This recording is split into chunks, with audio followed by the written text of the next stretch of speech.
E aí galera, beleza? Aqui quem fala com vocês é o Bruno do canal Games Indie. Eu já estou trazendo para vocês o nosso quinto tutorial de desenvolvimento de games com Unity 3D. E na aula de hoje nós vamos ver alguns conceitos bem legais e todos os scripts que eu for escrever aqui já vão ser funcionais. Ou seja, vocês vão poder utilizar eles nos jogos de vocês. Por isso, vou deixar aqui um link para vocês poderem estar indo lá no blog, onde eu vou deixar, aqui na descrição do link também vai ter, na descrição do vídeo também vai ter, mas vai ter um link para vocês poderem baixar um TXT onde vai ter todos os códigos que eu fizer aqui hoje.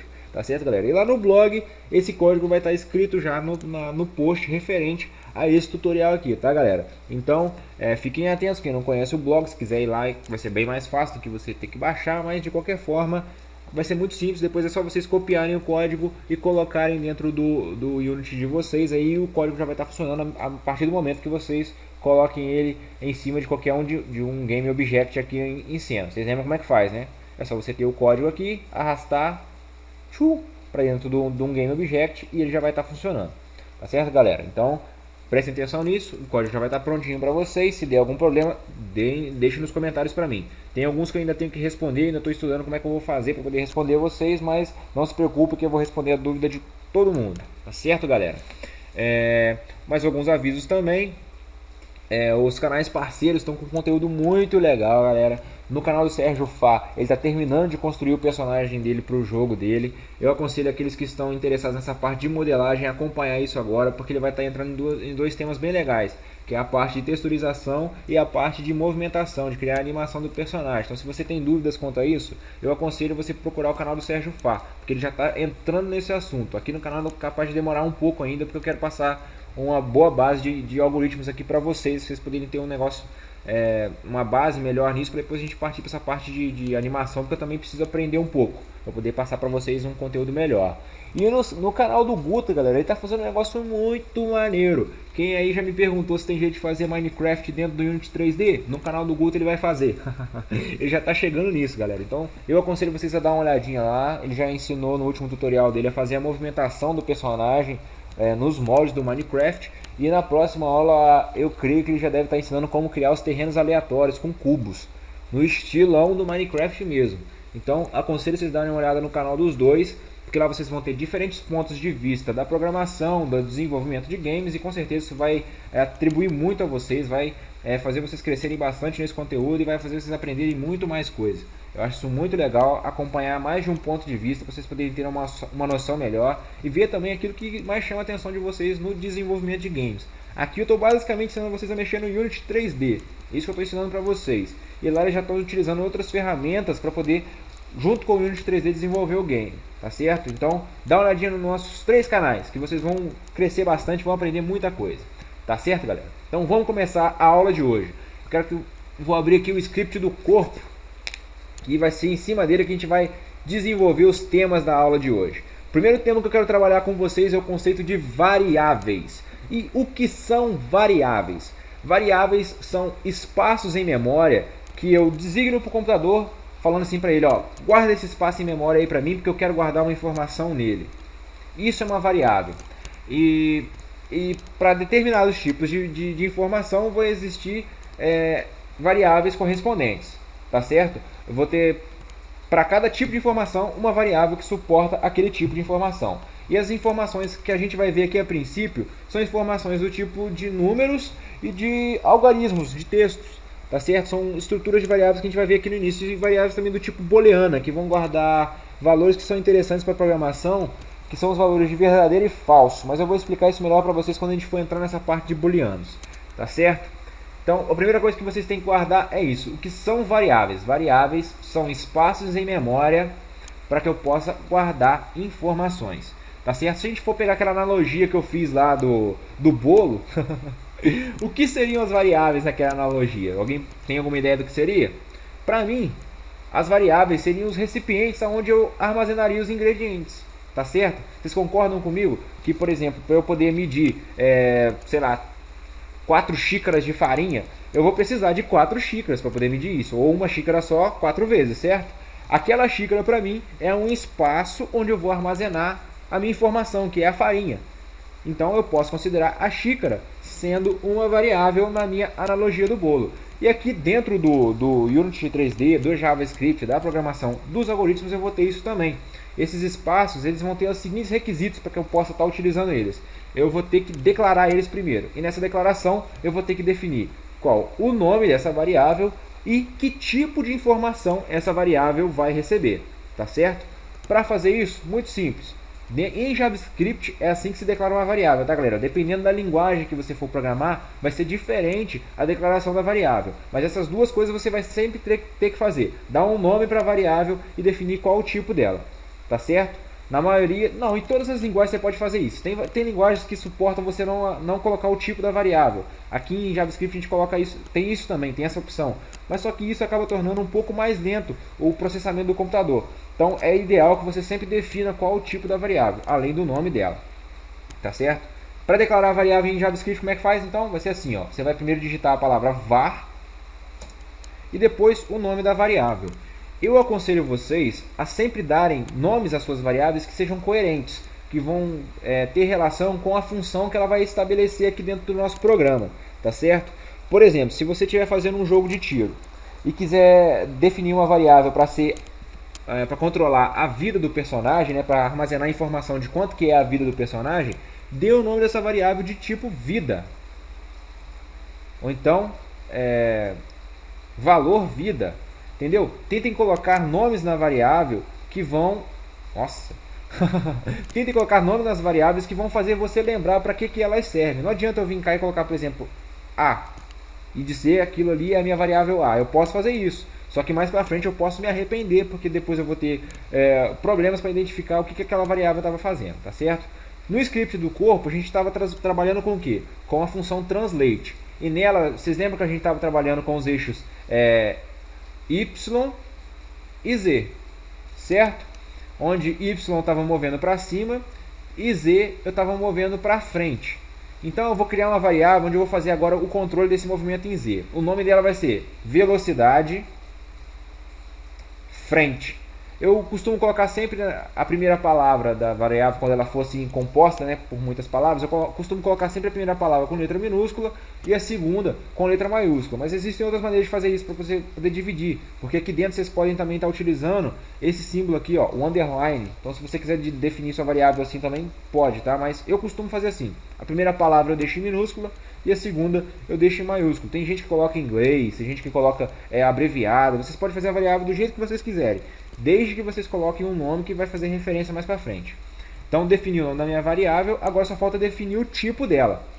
Para definir o tipo, primeiro eu vou colocar aqui 2 pontos e por fim eu vou definir qual tipo que eu vou trabalhar. Como ela vai ser uma variável que vai armazenar um número, eu só tenho que pensar em qual número que ela vai ter que aceitar, porque os números também aqui são trabalhados de formas diferentes, tá galera?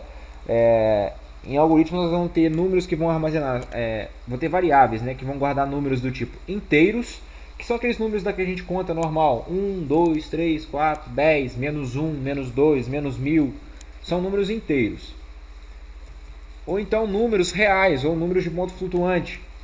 E existem uma série de variáveis que vão armazenar esses números, que são esses números quebrados, igual esses que eu estou usando aqui, 0,05, 0,2, né, 0,2, 0,05, 50,25, números quebrados. Vou ter variáveis que vão guardar esse tipo de variável também. E no caso a gente vai querer estar trabalhando com isso, porque eu quero definir velocidades, né, nesse formato. Então o tipo de variável que vai suportar um dos tipos, né, vai ser o tipo float. Vou trabalhar com ele primeiro, mas existem outros tipos de variáveis que vai ter outras propriedades. Eu vou explicar isso para vocês mais para frente, porque é um assunto um pouquinho mais chato. Mas na aula de hoje eu já quero ir direto a um ponto, já fazer alguma coisa mais instrutiva com vocês. Não ficar me atendo a vocês com detalhes mais acadêmicos, nada disso não. Vamos trabalhar mais com coisas assim, mais didáticas e mais funcionais para os nossos jogos. Então eu quero uma variável do tipo float, ou seja, uma variável que vai armazenar números reais, ou números de ponto flutuante. Mas nada me impede de colocar um número inteiro nela, tá certo? Então, declarei a minha variável. Eu aconselho vocês também a declararem ela sempre fora de qualquer uma dessas funções, mas eu poderia estar declarando ela aqui dentro de uma função dessas, só que ela estaria restrita a funcionar enquanto ela estivesse dentro dessas chaves aqui, tá? Quando você declarar dentro de uma função. Agora, quando você declara ela fora da função, por exemplo, aqui debaixo desse pragma aqui, ó, desse trocinho aqui, Quando você declara ela cá em cima, não, ela vai funcionar em todo o escopo do programa, em todo o escopo do script. Então, declarei a minha variável velocidade para frente, né? Velocidade de frente. E agora eu preciso inserir um valor nela. Como que eu vou fazer isso? Muito simples. Eu vou copiar aqui e vou inserir um valor para ela dentro da minha função start. Copiei ela aqui. Igual, que é o símbolo de atribuição. Não é um símbolo de igual por enquanto. Vocês vão ver mais para frente como é que vai ser o símbolo de igual aqui dentro do JavaScript. Um igual só é símbolo de atribuição. E agora eu posso definir o valor para ela. Eu posso definir o valor que eu quiser, desde que seja número. Eu não posso colocar aqui um A, por exemplo. Vai dar errado. Eu tenho que colocar um número. Eu vou colocar o número 2.2. E ponto e vírgula para poder fechar a linha. E o que esse script está fazendo? Na minha variável start, na minha função, né, start, que é a função que executa assim que um objeto com esse script corpo for instanciado, for chamado, ele vai fazer com que a minha variável velocidade de frente receba o valor 2.2. E agora eu vou querer estar usando esse valor da velocidade de frente aqui dentro do meu eixo Z da minha função transform.translate. É só colocar o nome da variável aqui dentro. Tá vendo, galera? Isso já vai ajudar bastante a gente. Vocês vão ver que isso vai ser muito legal, vai ser muito útil. Vou salvar e vamos lá no Unity para a gente já ver isso funcionando. Vocês viram no início que o helicóptero vai em uma velocidade bem devagar, ele estava 0.2 e agora eu pus 2.2, que é o valor da minha variável frente. E vocês vão ver que ele já vai ir muito mais rápido. Até acontecendo um bug dele entrar dentro do cenário, mas a gente vai ver isso melhor mais para frente. Isso acontece a princípio, mas a gente vai começar a tratar isso também. Vou dar um play aqui de volta, vamos voltar lá no nosso script e vocês viram funcionando. O valor 2.2 que eu coloquei ali foi o valor que a minha variável recebeu e foi a que ela executou dentro da minha função translate. E essas variáveis não tem somente essa função de receber um valor. Com ela também poderia estar fazendo operações. É isso mesmo, operações matemáticas no caso aqui, por ser uma variável que guarda um número. Eu poderia estar fazendo somas, poderia estar fazendo, no caso, adições, subtrações, divisões e multiplicações em cima dela. Poderia estar fazendo todas essas operações com a minha variável. Vamos pensar vou ter que colocar aqui uma de brincadeira, quer ver? Eu vou colocar 0.2 de novo aqui, que era aquele valor que estava no início, e vamos só olhar, né? Salvei, vamos só olhar para vocês verem que ele vai estar de novo devagarzinho, ou com a variável com a velocidade normal que a gente definiu aquela hora, né? Ó. E vou fazer uma soma aqui só para vocês poderem ver que uma variável vai aceitar esse tipo de coisa também. Vou colocar ela somando mais 1. Vai ficar no final das contas, né? Quando der o start, ele vai fazer 0,2 mais 1 e inserir dentro da minha variável velocidade. Vai ficar 1.2. Ele vai ir um pouquinho mais rápido. Ou bem mais rápido, né? Salvei, cliquei no play. E agora vocês veem ela funcionando já bem mais rápido. Por quê? Porque minha variável também aceita operações aritméticas. Viram, galera? Por ser uma variável do tipo float, né, que vai armazenar um número. Se for uma variável do tipo texto, já vão ser operações diferentes que a gente vai estar fazendo com elas, mas eu vou explicar isso também mais para frente para vocês. Então a gente viu aqui como funciona essa variável do tipo float. E vamos criar uma outra variável aqui, var velocidade cima, que é a minha velocidade para cima. Vou criar ela também do tipo float. Esses espaços que eu estou dando é só para deixar o algoritmo mais identado, né? Eu gosto de deixar ele assim com um aspecto melhor. Eu poderia até fazer isso aqui, ó. É mais questão de indentação do seu código, para deixar ele mais organizado e tudo mais, mas você pode fazer do jeito que você quiser, tá, galera? Eu que sou chato. Programa há muito tempo, então eu acabo tendo essas manias. Copiei o valor dela aqui. Posso colocar o valor que eu quiser. Eu vou colocar agora 0,1. Em vez de 0,05 vai ser 0,1 que ele vai subir. E posso vir aqui em velocidade de cima e substituir o meu 0,5 por isso. Vamos salvar e vamos ver que vai funcionar do mesmo jeito. Então, só mesmo para a gente poder testar as funções da nossa variável, a gente vai fazer isso. Ó. Apertei o play, depois de salvar, claro, e ele continua subindo da mesma maneira que com o número que eu tinha colocado fixo lá. Tá certo, galera? Então, só mais uma coisinha que eu quero explicar agora para vocês, mais um termo técnico aqui do Unity, que é o seguinte: vocês estão vendo que a gente está fazendo operações com velocidade, né? A gente está fazendo o nosso translate trabalhar com os nossos números aqui, certo? Só que isso tem um probleminha, porque dentro do Unity, essa movimentação ela é executada da seguinte forma. Vamos pensar a nossa medida como sendo um metro, tá? Então, ele vai fazer a cada ciclo no computador, ou a cada frame rate, ele vai mover aquele objeto 0,1 metros, ou no caso aqui 1,02 metros. Vou colocar agora aqui um valor fixo para a gente poder ver melhor, tá certo? Só que essa variação, né, por frame rate, ela é uma variação muito perigosa. Por quê? Porque dependendo do computador, eu vou ter uma velocidade de frame rate diferente. Vocês concordam comigo? Quando vocês têm um computador muito rápido, a taxa de frame rate dele é alta. Lembra dos FPS, os famosos FPS aí, que é a taxa, né, de frames por segundo, né? Dependendo do seu computador, a sua taxa de FPS, de frames por segundo, vai ser maior ou menor, dependendo da configuração dele. Se tiver uma placa de vídeo boa, um processador bom, muita memória RAM, ele vai ter uma FPS melhor do que um computador que tenha isso inferior, que tem, por exemplo, um processador bem antigo, com pouca memória RAM e sem placa de vídeo. Vamos pensar assim. Em jogos, em processamento de imagem e todos os aspectos desse tipo, essa taxa de frame rate ela é muito variável, vai depender de cada computador. Então, para a gente nos nossos jogos não correr esse risco de criar um jogo que seja bom em um computador e ruim em outro, nesse aspecto de movimentação, o Unity tem uma estrutura aqui dentro que vai fazer o seguinte: ela vai pegar essa taxa de frame rate e vai substituir pelo tempo, porque vocês concordam comigo que o tempo é igual em todos os computadores, certo? O mesmo tempo que eu tenho aqui, né, a contagem de segundos que eu faço no meu computador, o seu computador vai fazer também. A não ser que você esteja, sei lá, perto de uma estrela, ou então viajando na velocidade da luz, ou de um ponto de gravidade quase infinito, porque que o seu tempo vai correr diferente do meu, mas não é o nosso caso. Nós estamos aqui na Terra. Né? Então, o tempo para mim, o tempo para o computador e para o seu computador é a mesma coisa. Ou seja, a medida de tempo é muito mais eficiente para a gente poder estar criando o jogo. E para que isso funcione dentro do Unity, vai ser muito simples. Nós vamos pegar nossa velocidade aqui e vamos fazer a seguinte função dentro dessa função update, porque a gente vai precisar que ele faça esse cálculo, né, de transformar a minha velocidade em todo o tempo. Eu vou atribuir para ela aqui um outro valor, por exemplo, de 3. Eu vou querer que ele mova para cima 3 metros por segundo. Então vai ser 3 vezes essa função aqui, ó, time, time.delta time.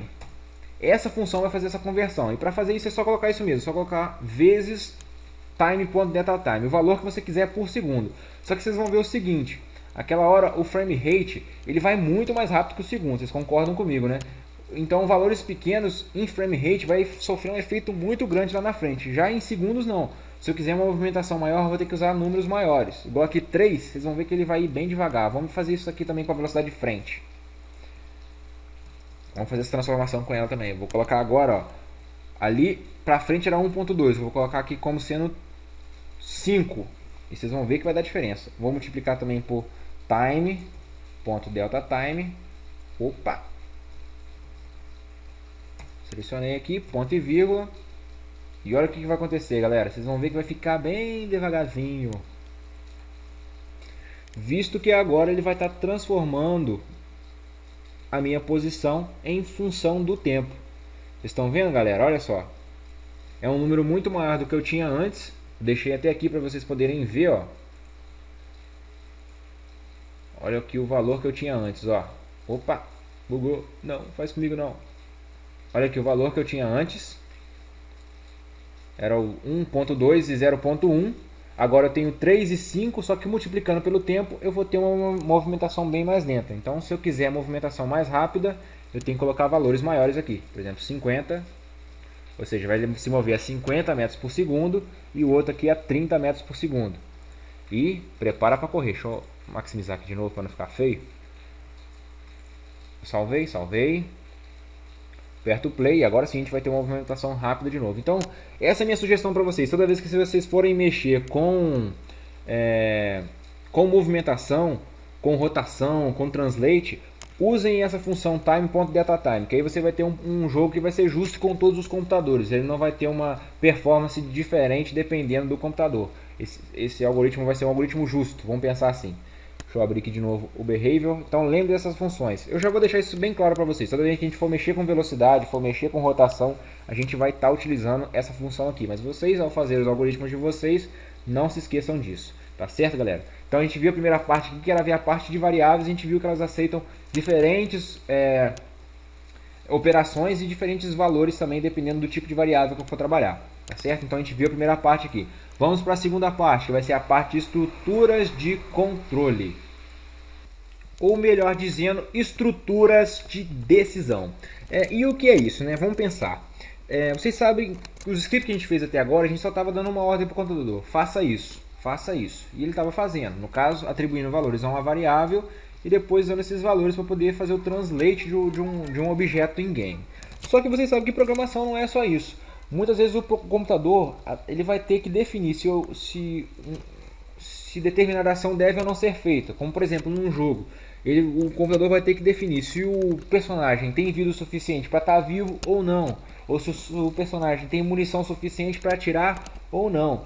E dentro da programação vão existir estruturas que vão nos ajudar a fazer isso. Nós vamos ter que tomar mão das estruturas de decisão, que nada mais são do que dar ao computador as instruções de qual passos ele deve seguir para poder executar ou não uma função, tá certo? E a estrutura que a gente vai ver aqui é a estrutura do se, que funciona da seguinte maneira. A gente vai dizer o seguinte para o computador: computador, se determinada condição for satisfeita, ou se determinada condição for verdadeira, faça essa ação. É isso que a gente vai escrever para o computador. Só que a gente vai escrever isso, claro, usando inglês. O se a gente vai transformar em if e utilizando a sintaxe do JavaScript para aceitar esse tipo de algoritmo, que é da seguinte maneira. Vamos pensar o seguinte: no nosso algoritmo eu quero que o meu objeto execute essa função translate somente quando o usuário apertar a tecla A. Essa vai ser a minha regra que eu quero que o computador faça. Então eu vou ensinar para vocês duas coisinhas aqui agora: a usar essa estrutura de condição e a usar também uma função do Unity que vai ler qual tecla que você está apertando do teclado. Vai funcionar da seguinte maneira, galera. Primeiro eu vou colocar a minha estrutura, vou escrever como que se faz, né, a estrutura de decisão if. Da seguinte maneira, ou se, né, no caso, mas eu já vou falar if porque é o que a gente vai usar. If, abre e fecha parênteses. Por quê? Dentro desse parênteses que eu vou definir qual que vai ser a condição que o meu computador vai ter que analisar se é verdadeira ou se é falsa, para que depois ele execute a minha função transform, que vai estar dentro de chaves, tá? Isso não... A princípio vão tratar isso como obrigatório. Sempre coloque isso dentro de chaves. Abre e fecha chaves para poder dizer que você está o que é que vai ser executado dentro do if, tá certo? E como eu disse para vocês, eu quero que ele faça isso, né, se o usuário apertar a tecla A. Dentro do Unity nós temos uma função chamada input, que vai fazer a leitura de todos os periféricos de entrada do meu computador. O que são periféricos de entrada de dados, né? É o teclado e o mouse, mas eu também tenho a câmera, tenho o CD, que é uma entrada e saída de dados, mas para o nosso game vamos tratar somente esses dois, são, vamos dizer, os principais para um jogo, né? O teclado e o mouse. Eu vou utilizar essa função input, e para poder pegar valores do teclado, eu vou usar a função getKey. E para dizer qual tecla que eu quero que ele esteja mapeando, para saber se o usuário apertou ou não, abre e fecha parênteses de novo, e aqui dentro, entre aspas, eu coloco qual tecla que eu quero. No caso eu vou escolher uma tecla do alfabeto, então é assim que eu vou fazer. Vou utilizar a tecla A, que foi a que eu pedi. Então vamos só entender o que essa estrutura está dizendo. Ó. Computador, na função update, ou seja, todo o ciclo do meu computador, do meu jogo, enquanto esse script estiver funcionando, você vai definir a minha variável velocidade de cima com 30 vezes o delta time, que vai fazer com que ela vai ser 30 vezes a função que vai funcionar, vai transformar ele como se fosse a medida de segundo. A minha variável frente vai ser 50 vezes esse valor também. E se a função input receber o valor de A, ou seja, se o usuário apertar a tecla A, você vai executar a função transform.translate, executando 0 para x, a velocidade de cima para y e a velocidade de frente para z. Viram isso? Vamos salvar e vamos ver o que vai acontecer. Vamos abrir aqui o Unity de novo, vamos apertar play. E olha o if funcionando aí, galera. Vocês estão vendo que o helicóptero está parado, certo? Quando eu apertar a tecla A, ele se movimenta. Soltei a tecla A, ele fica parado. Apertei a tecla A, ele se movimenta. Soltei, ele fica parado. Ele está fazendo justamente isso. Ele está lendo, mapeando em toda a minha função update, ou seja, em todo o tempo, ele vai mapear para saber se eu apertei ou não a tecla A. Com essa função getKey, vai funcionar da seguinte maneira: enquanto a tecla estiver pressionada, ele executa a função. Então vou voltar aqui de novo, pressionei, pressionei e o meu helicóptero anda. Soltei, ele para, tá certo? E isso foi a primeira utilização da estrutura de decisão junto também com a função input, que vai ser muito importante para a gente. Como eu disse, a gente vai poder fazer com essa função input leitura do mouse, vai poder fazer leitura de outras teclas aqui do teclado também, mas a princípio a gente está usando essa função aqui, ó, getKey. E a gente poderia estar criando aqui aquela estrutura básica dos jogos de FPS, né? Por exemplo, o W eu vou fazer ele movimentar para frente, só que eu não quero mais que esse movimente para cima. Eu vou tirar essa velocidade de cima aqui, vou colocar 0, tá? Então, se o usuário apertar W, eu quero que ele movimente para frente com a velocidade, né? Se o usuário apertar a tecla S, eu quero que ele ande para trás. Vou apagar aqui. Para andar para trás, seria, no caso, colocar um valor negativo. Eu posso simplesmente vir aqui e colocar o sinal de menos na frente da minha velocidade frente. Ele vai andar para trás quando eu fizer isso. Vamos apertar o salve aqui e vamos ver isso executando para vocês terem noção do que é que eu fiz, ó. Vou apertar o play. Agora vocês vão lembrar que ele não vai mais se mover para cima, ele vai se mover só para frente ou para trás à medida que eu for apertando, ó. W, ele vai para frente. S, ele vai para trás. Por causa daquele sinal de menos, tá, galera? Eu estou diminuindo a função do transform dele ali. Opa, volta, tá? Esse sinal de menos está fazendo isso. Ele andar para trás. Vamos criar uma outra variável aqui. Var velocidade lado, 2 pontos, do tipo float também, mesma coisa. Pronto. Vou definir aqui também um valor para ela. Velocidade lado igual, vamos colocar 40. Não, peraí, para frente ele está indo a 50. Pode ser 40 então. 40 vezes o time.DataTime. Eu vou escrever, mas eu podia estar copiando. Delta time. Ponto e vírgula, não se esqueçam dele. E vamos colocar aqui agora, copiar esse if de novo. Só colocar aqui embaixo, ó. If, no caso, se eu apertar a tecla A, eu quero que ele se movimente para o lado. Então, vamos apagar aqui, porque eu não quero mais que ele se movimente para frente. Vou colocar 0 aqui. E vocês lembram, aqui eu movimentei para frente e para trás. Aqui eu movimento para cima e para baixo. Então nessa primeira linha aqui, que é do eixo X, né? X, Y e Z. No eixo X eu vou movimentar pelos lados. Eu vou colocar aqui então o valor para ele de velocidade lado.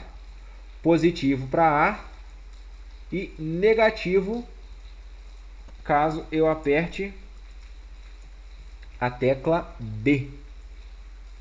Só trocar aqui também e colocar menos aqui.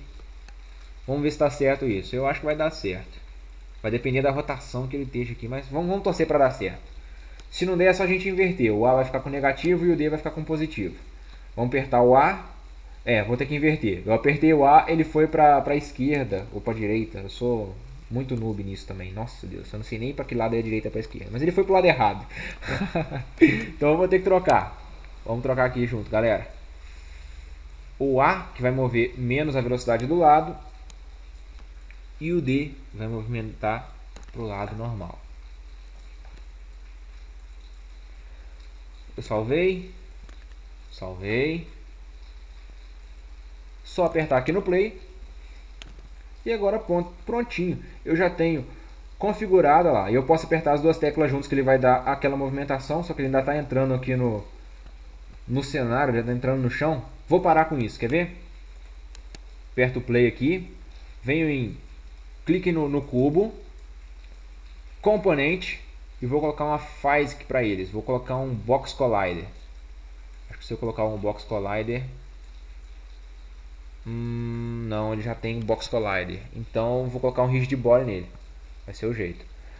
FASIC, Rigid Body. Acho que com isso ele já vai parar de ficar entrando dentro do cenário. Vamos ver.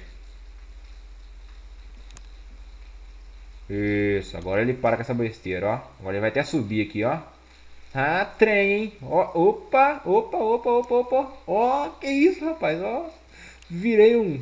Ah, é. Tem que destravar uma função aqui. Quando vocês colocarem o rigid body, vocês vêm cá e... Aqui. Isso, vocês vêm cá e freeze rotation dele.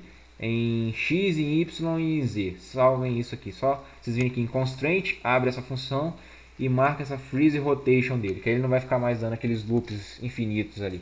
Queria ficar rodando que nem um doido. Agora ele vai andar e vai subir isso aqui. Chururu, ele não vai rotacionar mais. Isso que eu tava querendo. Tá bom, ó. E eu posso estar fazendo a movimentação do meu personagem. A princípio eu fiz uma movimentação bem simples.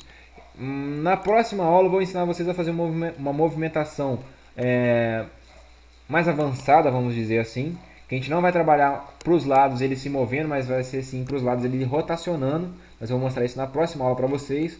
Como eu disse, esse script vai estar prontinho para vocês poderem utilizar. Mas se vocês tiverem qualquer dúvida com essa função do if, por favor, deixem aí nos comentários para mim. Por quê? Porque com essa função do ifzinho aqui que a gente aprendeu agora, a gente vai estar fazendo muitas outras coisas aqui dentro dos nossos jogos em Unity 3D. Tá, galera? A gente precisa entender esse conceito de saber que o if e dentro dele tem que ter uma condição. E aquela condição era eu apertar a tecla, no caso a W ou a S, ou a tecla A ou a tecla D. E na próxima aula a gente vai aprender a fazer uma movimentação melhor, utilizando a rotação para poder fazer os movimentos para o lado. Vocês vão ver que vai ficar bem interessante, mas já vai ficar bem mais parecido com o movimento de jogos de FPS. E a gente vai aprender também a atirar. O que vocês acham? Hein? Vocês gostariam de aprender a atirar? Dentro do jogo, galera. Não pense que vocês vão pegar uma arma e sair atirando nos outros. Vai ser dentro do jogo. E vou ensinar algumas outras coisas também de dúvidas que vocês estão deixando. E eu vou ensinar, vou explicar pra vocês, tá, galera? Eu vou terminar a aula por aqui. Vou deixar esse script pronto lá no blog. Só você copiar e colocar no seu código. Vou deixar o link para fazer download dele, caso você queira fazer o download. Vou deixar em arquivo TXT para não dar problema, tá, galera?